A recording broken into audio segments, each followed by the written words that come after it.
What springs to mind when I say Berlin? Maybe beer, sausage, or those Tom of Finland guys? Even though they're not called Tom of Berlin?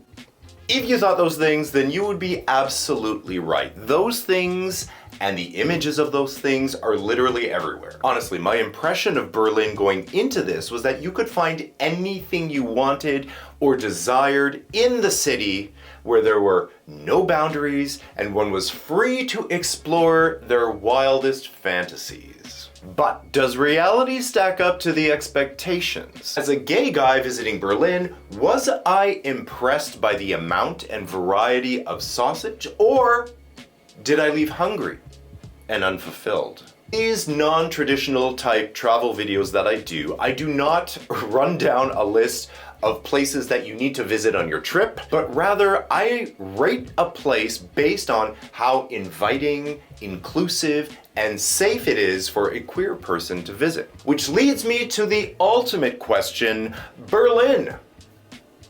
How gay is it? Now, I know that being gay is more than just sex, but let us not just sit here and pretend that I flew all the way to Berlin just for the currywurst. To hear about my wild adventures at both Boyberry Cruising Bar and my 2 times at the world famous sauna Boiler, go to my OnlyFans page linked through my website found in the description below. So I don't know if you know this about me, but I have started reading. Because reading is what? But honestly, I have started reading, and I've started putting together a queer collection of books. So when I visit a city, I like to visit their local bookstore. If I'm lucky, they have a gay bookstore. And Berlin did. And I picked up this. Gay Berlin. I've only just started it. You can see I'm only like here, so I can't reference it too much for this video, but I will read the back. In the first half century before the Nazis rose to power, Berlin became the undisputed gay capital of the world.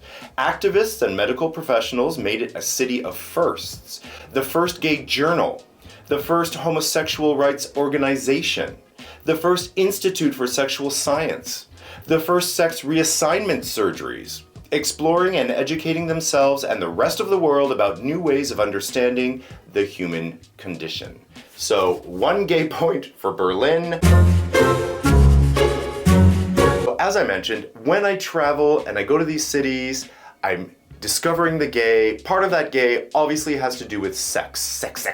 If you did not see my review of Boiler, you can check it out right here. I also went to Boyberry Cruising Bar, which was, I had gone to the exact same one because it's a chain in Madrid and Barcelona. It was exactly like those ones, and I had a great time. If you want to hear reviews or my experiences at those places, again, check out my OnlyFans page, and then you can hear in more detail what I did there. Speaking about sex, I did not go to laboratory in Berghain. Berghain, if I'm saying it correctly, is a giant club, world famous. You line up for hours, there's a bouncer at the front. Apparently he can turn you away and often does. So am I 21 years old? Do I care to stand in a line just to be rejected by a bouncer, just to get into a place where it's and everybody's on drugs? Not at 47. At 21, yes. But part of Berghain is a sex club. I didn't get a chance to go there, but it is also world famous. I'm more of a sauna guy. I'm not so much of a sex party guy, but that is definitely a gay point for the fact of how popular and well-known these spaces are throughout the world. Then of course you have all these cruising bars that are more localized in like the village area, and actually we're right across the street from my hotel. So if you're looking for gay sex, you will have no problem finding it in Berlin. So that is not an issue. If you want to talk about a place being gay, often a big indicator of that is if they have a village. A cluster of bars and restaurants and stuff that are dedicated to the queer community. In Berlin, did they have that? Yes, they did. And of course, I chose my hotel at Nolandorfplatz. U-Bahn station, and the village is all around there. So there were all types of bars. I would walk by a bar, you see Twinkies coming and going. I would walk by another bar, and you could look in, and it was all men over 60. Lots of leather bars, a lot of leather bars. If you're into leather, if you're into kinks, you've got those kinds of things, then for sure Berlin is the place to go. Lots of different restaurant choices too, which was nice. Shops selling all types of gay things, and a gay bookstore. As I was walking around the village, there were a lot of indicators to tell me, hey, you're in a queer place and you are safe here, my friend. You know, from benches and posters and all the little rainbow touches that were everywhere, which makes the queer traveler feel like, okay, I'm in a safe place. So gay point there. As I mentioned, the gay village has a gay U-Bahn or subway stop, which is Nolandorfplatz station, which as you can see here, the roof of the station is a rainbow neon tubes, so you know exactly where you are. And of course, I went during December, which is like Christmas market extravaganza. Every like little community there has their own Christmas market. And each of them is a little bit different depending on where it is in Berlin. Of course, there is a gay Christmas market, and it is directly located under the Nolandorfplatz U-Bahn station. And they had disco balls, they had disco music, they had a stage, of course, with drag queens doing drag queen bingo. They had vendors selling candles in the shape of penises, etc. It was all very gay. At the gay Christmas market, I was with my friend Inside Rob. If you do not know Inside Rob by now, I don't know what's wrong with you. If you know my channel, you should know Inside Rob.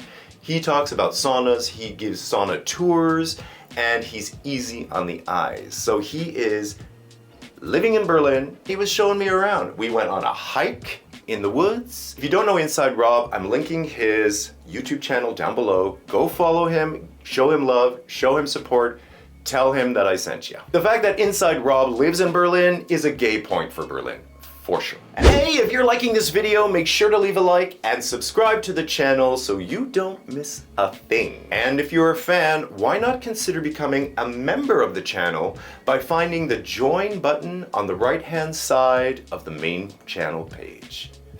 Thank you for the support. All right, so far we've covered the main village area and the sex clubs. Well, that's easy pickings. Of course there's gay stuff there, but what about the rest of the city? This is the true gay test of a city. If you can still find gay outside of those spaces we've already mentioned. So let's talk about visibility, because that is not a given no matter what city you're in.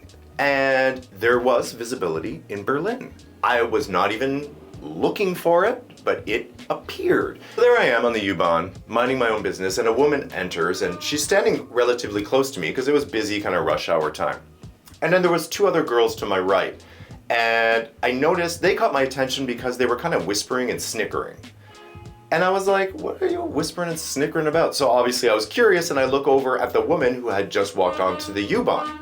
Turns out the person they were whispering and snickering about was a trans woman, which made me super uncomfortable, and I was this close to saying something, but then they got off at the next stop. Trans visibility out and about in public, not even in the village area, just going about her business. I saw that twice, and then I saw a lesbian couple also holding hands, which that's a statement, on the U-Bahn. So in terms of visibility, it's there, it's good to see. Is it accepted by everybody? Absolutely not. But the fact that the visibility is there is what matters. At one point, I ended up in Tiergarten. Now, Tiergarten is a giant park in Berlin, and sections of it are extremely cruisy and have been forever, and they talk about it in here, and have been for a long, long time. Now, I was there in December, so there were no leaves on the trees and no cover, nothing, and it kind of cold. less action in the park. That's not why I was there, though. I was there during the day and I was sightseeing, and there was this exhibit there, which is a queer exhibit. It's like a cubey thing, and when you peer in the window, there's like TV inside, and it was playing a movie, and the clip of the movie that I saw was a couple of lesbians and like a love story that was happening in there. So, gay point for having this really queer installation in Tiergarten Park. Something that Berlin has that not every city has in terms of gay is a gay museum. I'm gonna mispronounce it and I apologize. The Schulz Museum is in Berlin, and I didn't know what to expect, but I wanted to check it out. I can't go to Berlin and not go to a gay museum. It's not a traditional museum in the sense that like there's mummies and gay mummies. It's more like installations and exhibits. So there was a lot about rioting, protesting, pride, a lot of trans inclusion, lots of magazines, older magazines, new magazines. There was a t-shirt, which I loved and I wanted to steal from the museum. They also have like guest, I guess, exhibitors. So there was a whole sort of Thai moment happening downstairs. They have different installations. Some of them are cock inspired. And they had, at this time, they had a big installation, and it was really well done too. It was really, it was kind of interactive as well. So this installation about this German guy who, okay, so his name is Eberhard Brooks, okay?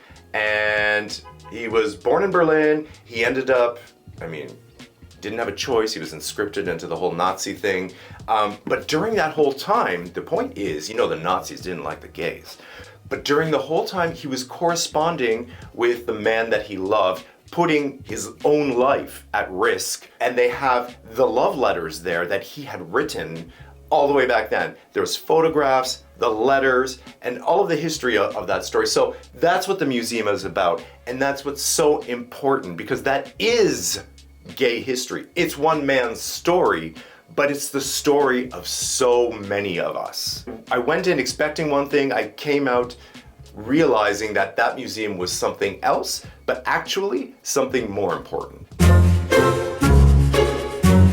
So yes, I was only in Berlin for 1 week. I can't do it all, but I can report back to you and tell you how gay it was for me. Let's talk about some pros and cons. Pros, obviously, for me are the visibility. The fact that you can go to a city and actually see the gay outside of gay spaces, or the village, where people are embracing or holding hands or just being their true authentic selves, like the trans women I saw in the U-Bahn. That is absolutely a pro for me, because that tells me that the population is moving in the right direction.